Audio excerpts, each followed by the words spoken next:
But there are a lot of behavioral science techniques out there. I gravitate to this, so what I've tried to do is read a lot of behavioral science studies and distill which ones do I think have relevancy or application in our profession. And so I'm going to give you just 4 or 30 that I've come across that I've actually used. The first tool is the principle of consistency and commitment. How many of you know about this? It basically states this, that humans want to behave in a way that's consistent with something they've said publicly or something they've documented publicly, or maybe even their values and beliefs. In other words, humans don't want to be wishy-washy. If we say something publicly or we write something down, we're more likely to do it than if we had not, because we want to be consistent.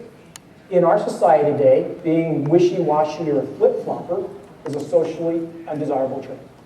How many of you want a flip-flopper or somebody that doesn't live up to their commitments on your team? None of you, right? Consistency is important. And so let me give you, for the 4 tools I'm going to give you, I'm going to try to persuade you with science, behavioral-based science studies that have been documented in literature. And I'm going to begin with this one, and I'll build up and then give you the tools on how to apply them in food safety. There was a restaurant right here, close in Chicago, that had a very high cancellation rate. It was a fairly small, premium restaurant. You would call and make reservations. And people would call in, and the receptionist would say, please call if you're going to cancel your reservation. And with that, about 30% of the people that called to make a reservation never showed. Now, if any of you know anything about the restaurant business, if you're operating a fine dining establishment with limited seating capacity and you have 1 out of 3 people not show, that's problematic. Using behavioral science principles, they said, can we change this? And so some behavioral scientists scripted the receptionist to say, when somebody calls and makes a reservation, let's change the script. And it's going to be pretty simple. All we're going to do is add 2 words and a question mark.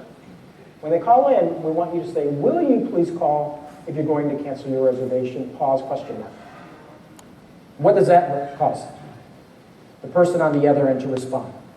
Yes, of course, I'm going to call you. They then tested to see what happened to the no-show rate after employing this simple behavioral science technique using this principle of commitment. What do you think happened? No-shows plummeted to 10%. 20% change. With something that was relatively easy, painless, involved no capital. How many of you would like to get a 20% change in one of your compliance functions with something this simple? I'm telling you, you're laughing because you work really hard to change the needle by 3 or 4%, really hard, and sometimes spend a lot of money. But there are some techniques we can employ that can give you these kind of results. Here's a more interesting one. It's a little bit more elegant, but this is a very famous study. You may have heard about it by Freeman and Fraser in California in the 60s. What they did is, and we call it the fit-in-door technique.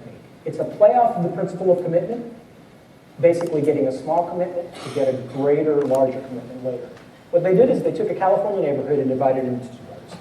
One part of the neighborhood, they had students go out, knock on the front door of these homes, nice homes, and say, hey, we notice people are driving through your neighborhood fast. We're concerned about children playing and accidents. We're here to promote safe driving in the neighborhood. Would you put this drive carefully sign in your front yard? And they would proceed to pull out a color photograph, big 8x10 photograph, with a house with this very large, ugly sign covering the house. How many people do you think would say, yeah, you could put that big, ugly sign in my front yard? How many? Not many. In New York, it would be 0. But in California, they're nice people. They're happy out there. So about 17% amazingly said, yeah, you can put that big, ugly sign in my front yard. To test this foot-in-the-door concept, they went to another part of the neighborhood, and a student would, as a researcher, the student would go out and say, we're here to promote safe driving. We'd like to put this Be Safe sticker in your front window. Very small sticker, knowing it wouldn't do anything, but almost everyone agreed to that. It's a benign little sticker, put it in your front window, you had a nice, friendly student saying they were there trying to do a good thing. They waited a few weeks, came back, and then proceeded to make the exact same request they made to the first part of the neighborhood. After these homes had committed to putting this little sticker in their front window. Okay, let's see, that color is going to change. After they proceeded and they proceeded through the same exact request. Would you put this big sign, pulled out the photograph, show them? What percentage of homeowners do you think allowed them to put this sign in their front yard? 76%. A dramatic increase. Good, yay. A dramatic increase. Now think about that. It was the exact same request that they made in the first part of the neighborhood, but they just made it a little differently. And it was that principal commitment. Researchers thought, hey, once you committed to putting the safe driving sticker in your front window, you felt compelled to not say no when they came back. A 60% increase, relatively easy, same exact request. So my question to you, that's the first tool. What does that have to do with food safety, this principle of commitment and consistency? Are any of you leveraging this in your food safety management systems, in your food safety programs, and in your culture? Anybody? I see some hands. I see some hands. Good. Well, maybe afterwards we'll get some examples in the Q&A. But let me give you one example on how we've leveraged it at Walmart. How many of you require that people sign the training roster when they come to food safety training? All of you do, right? Because you need the record. You're going to need it for FSMA. You need it with FSSC 22000 shows up. Here's the record of training. I'm here to tell you, understanding behavioral psychology, that's the wrong reason to get somebody's signature. And why do we do that? Because we want a record to hold people accountable, right? And if they don't do the right thing, we got a record that they were trained and that we can hold them accountable and fire them. Bad reason. Using this principle of commitment, wouldn't it be better to ask people to commit in writing that they're going to apply the principles that they learned there in that class? And so that's a simple example. I would encourage people, I think if you did a control study, people that go to a training class and they just sign the roster versus people that make a written or public commitment that they're going to apply the principles, I bet you the results are very different, don't you think?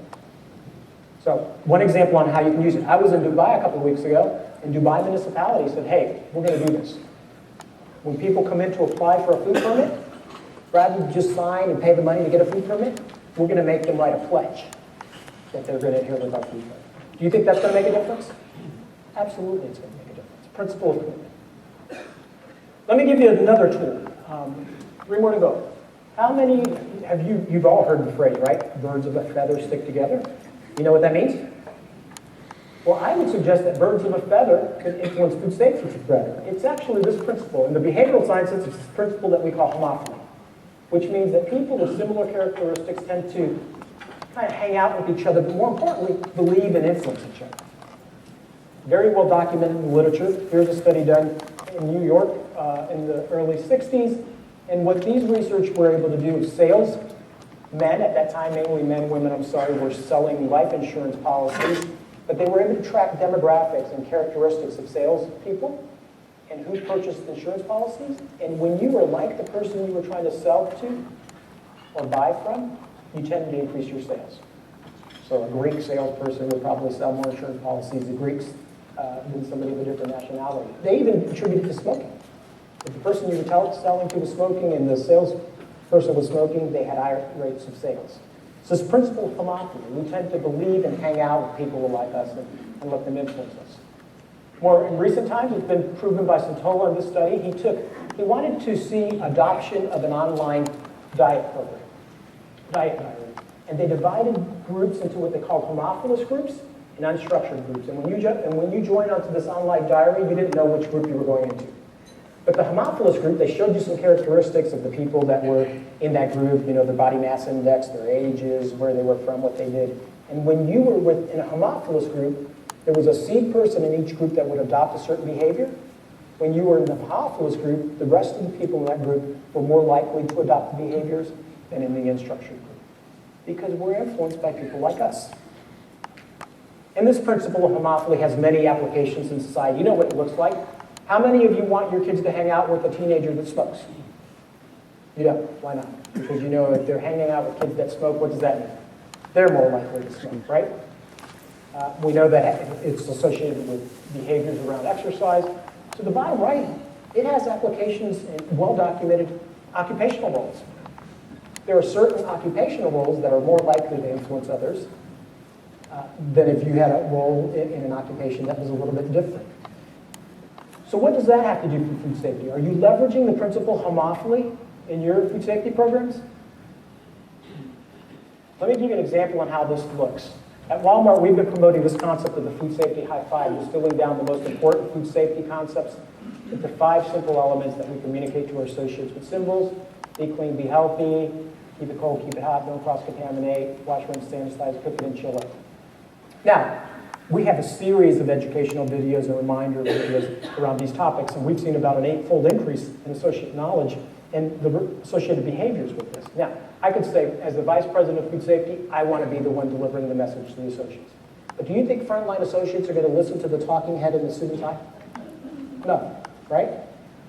And trust me, I've been in enough plants. There's a lot of talking heads on video messages in corporate food America.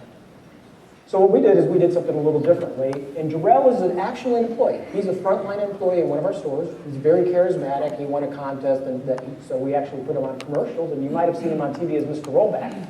But we use him as a food safety spokesperson because we know our frontline associates are more likely to listen to Jarrell than Frank Yiannas. And if you could roll the clip.